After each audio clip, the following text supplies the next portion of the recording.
सियाचिन दुनिया का सबसे ऊंचा युद्ध क्षेत्र है, जहां दुश्मन से पहले प्रकृति ही इंसान की परीक्षा लेती है। हम सियाचिन के एक पोस्ट से वापस बेस कैंप पहुंचे ही थे। ठंडी हवा अभी भी हड्डियों में उतर रही थी, लेकिन दिल में एक अजीब सी गर्माहट थी, जिंदा लौट आने की। मैं सीधे उसके पास गया, उसे गले लगाया और कहा, थैंक यू अमर, तूने मेरे हाथ बचा दिए। वो मुस्कुराया, बोला, साहब, बार बार थैंक यू बोलकर शर्मिंदा मत करो। मैंने अपने हाथों की ओर देखा, उंगलियां हिलाईं और कहा, अमर, तुझे पता नहीं उंगलियां या हाथ खोना क्या होता है। वो एक पल के लिए चुप हुआ, फिर धीरे से बोला, साहब, मुझसे ज्यादा कौन समझेगा। मैंने हैरानी से उसकी ओर देखा। मेरे पिता 1998 में यहीं सियाचिन में थे। एक क्रेवास में गिर गए थे। जान तो बच गई, लेकिन दोनों पैर काटने पड़े।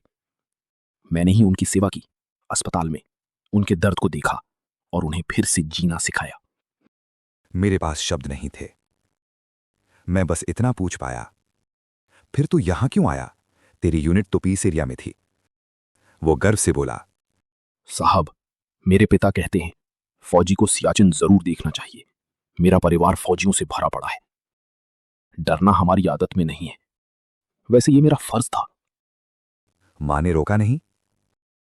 रोका था, पर पिताजी ने कहा, अब सुविधाएं बेहतर हैं, अगर सावधानी रखो तो कुछ नहीं होगा।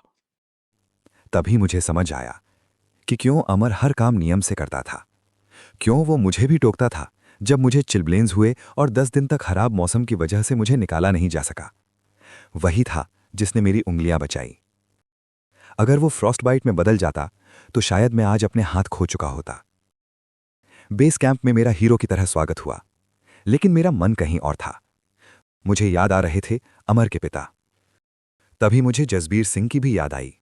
वो एवलॉन्च में शहीद हो गया था। उसकी हंसी, उसकी आवाज आज भी कानों में गूंज रही थी। साहब जी, घर जाकर पल्सर मोटरसाइकिल लेनी है और हरमंदर साहिब में माथा टेकना है।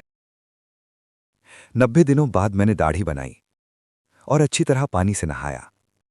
आईने में खुद को देखा। चेहरा झुलसा हुआ था। सर पर सामने वाले बाल झड़ चुके थे। लेकिन दिल में आया कि जिन साथियों ने अपनी जान गंवाई है, उनके मुकाबले ये गंजापन बहुत छोटी कीमत है। रात के करीब 3 बजे अचानक मुझे जगाया गया। साहब, अमर बीमार हो गया है। मैं भागा, हॉस्पिटल पहुंचा। कई पाइपें उसके शरीर से जुड़ी हुई थीं। वो सांस लेने के लिए संघर्ष कर रहा था। मैं उससे मिलना चाहता था, पर डॉक्टरों ने मना कर दिया। उन्होंने कहा, सेरेब्रल वीनस थ्रोम्बोसिस, दिमाग में खून जम गया है। अगले दिन उसे हेलीकॉप्टर द्वारा कमांड हॉस्पिटल ले जाया गया।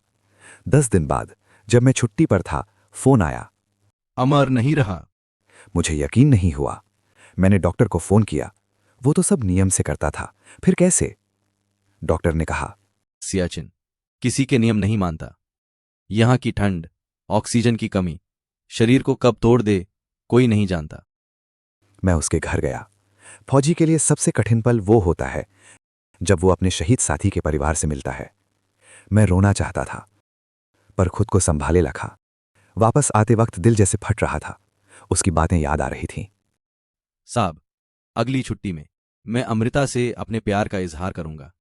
मैंने गाड़ी रुकवाई। ड्राइवर से कहा, मुझे 10 मिनट के लिए अकेला छोड़ दो। दरवाजा बंद हुआ और मैं फूट फूट कर रो पड़ा, क्योंकि फौजी भी इंसान होता है और उसके दिल में भी खून बहता है। जय हिंद। इसी तरह की कहानियां सुनने के लिए चैनल को सब्सक्राइब करें और वीडियो को लाइक करें। जय हिंद।